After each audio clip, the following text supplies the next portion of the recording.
Why do shadows linger in our hearts, no matter how cheerful we try to be? Today, we will explore this question through the teachings of Buddhism. Introduction. In our daily lives, we often strive to meet the expectations of others and the pressures we place on ourselves by acting cheerful. However, deep inside, we may feel a lingering discomfort or shadow. Why does this happen?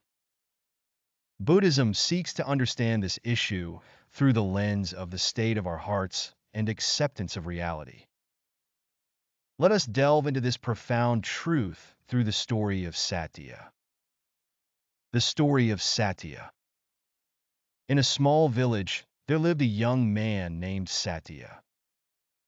Known for his cheerful demeanor, Satya was considered by everyone to be a joyful person. From a young age, his mother had taught him to always keep your heart bright, no matter what happens. Faithfully following his mother's teachings, Satya ignored anything unpleasant and focused only on the positive aspects of life. Despite his efforts, he faced increasing discord at home, conflicts with friends, and unexpected challenges. Each time, Satya blamed himself, thinking, "It's because my heart isn't bright enough," and continued to avoid unpleasant realities. The power of avoidance. Satya became adept at justifying his way out of unpleasant situations, building a skill to escape them in his mind.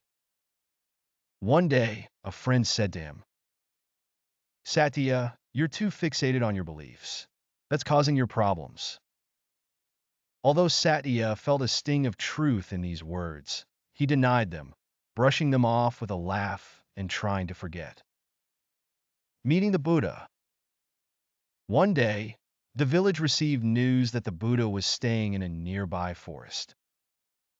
Satya, curious, decided to hear his teachings. The Buddha spoke to the gathered crowd, saying, "Light and darkness are creations of the heart. A clouded heart will see clouds even under the clearest skies.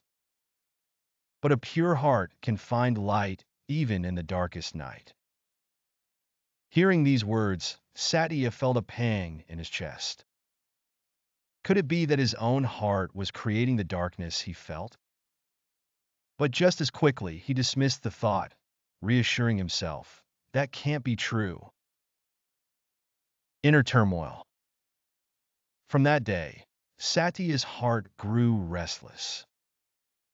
He began to question himself. Am I living the right way? Should I change? Thus began his journey of introspection. Returning to the Buddha. Seeking answers, Satya returned to the Buddha. He asked, "I have always tried to keep my heart bright, just as my mother taught me. But I am starting to worry that my efforts are in vain. What should I do?" The Buddha replied calmly, "Satya, you have indeed worked hard. But have you ever questioned whether your efforts are directed correctly? Misguided efforts will never bear fruit." These words shook Satya, as if his long-held beliefs were being denied. A new perspective. A few days later, Satya sat by the riverbank, watching the sunset. In that moment, he had a realization. The light is right in front of me, but am I blocking it with my own hands? He recalled how he had only believed in what suited him and avoided everything else. Realizing that this had clouded his heart even further. Understanding his mother's true teachings. Satya later met an elderly woman drawing water from a well in the heat of the sun. When he asked her why she continued such a hard task, she smiled and said, "I enjoy this work because it's my own effort. Even though it's tough, that effort makes the water feel precious to me." Her words made Satya reflect on his mother's teachings. To keep your heart bright didn't mean to only believe in the good. It meant accepting all things as they are and finding brightness within. The Buddha's teachings.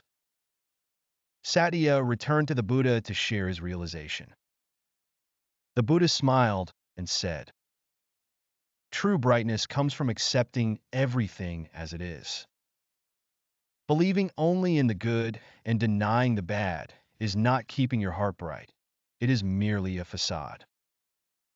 True brightness shines even in the darkness, and to achieve this, one must have the courage to embrace everything." Conclusion.